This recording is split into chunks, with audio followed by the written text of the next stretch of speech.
Jupiter is reaching its retrograde midpoint today at 8:28 p.m. Eastern Time, as Jupiter in Aquarius at 27 degree 14 minutes of Aquarius opposes Sun in Leo.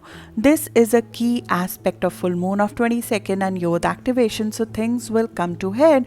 They will come to culmination and light with it over the course of next few days. At the midpoint of Jupiter retrograde, all the hopes and expectations of growth which were paused due to Jupiter retrograde from 20th of June, they will come rushing back with a vengeance and with a life of their own as we revisit the growth patterns of April 2021, but now with a different perspective. This is a turning point in those desires, in those hopes, in those expectations of growth. The desires, the wants, the hopes which were dulled over the course of past 2 months, they will come back with an intensity as we are about to find another way to go about it.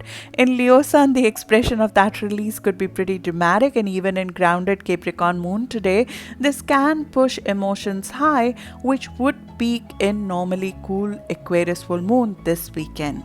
Jupiter and Saturn both retrograde together in the once in 20 years of being together triggers bouts of depression, which we have been under the influence of over the course of last couple of months since end of May. And in the process of all of that, they do totally shift our life priorities, because these two planets are to do with our physical, material and tangible growth. With both these planets now reaching their midpoint of retrograde, it's time of new promising possibilities to take tangible shape. Benefit of Jupiter retrograde by sign was covered in specific videos. I'll leave the link in the description so you can revisit the themes, because they will come to surface now. This is one cheerful, optimistic aspect amidst all the global and internal volatility of Uranus going retrograde. It gives us guts to do things we may not have been able to do before, as this is one boost of self-confidence which borders on arrogant aspects sometimes. Not everyone likes when we are more of us, and that's okay. Do not mess your positive vibes with the feedback of those who are not yet ready to get there with you. There's something called too much of a good thing, so be cautious in terms of overdoing this aspect, in terms of overindulgence, telling people what they're not yet ready to hear, overextending yourself physically, and overcommitting to others on the promises we cannot keep.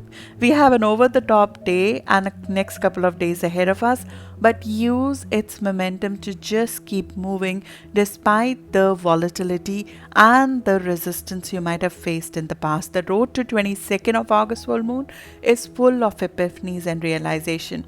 You can check which part of your chart will be activated in your with the 22nd of August full moon in your August readings, where I have covered by sign your full moon. Just a side note, the full moon this weekend is conjunct South Node of Biden, making this a lunar eclipse for him. We are also entering a period of activation of the May Sagittarius eclipse, which I mentioned in May when we did the videos for the May Sagittarius eclipse. That is getting activated in the first few days of September, and that eclipse of May happened on the ascendant of US and Biden. So as we reach early part of September, things are going to come to head. South Node eclipses, they ask for release, they ask for disclosures. I will post more on that later as well. Till then, look at your personal chart, figure out where Jupiter in Aquarius is for you, because I've covered that in detail, because those are your growth patterns for 2021.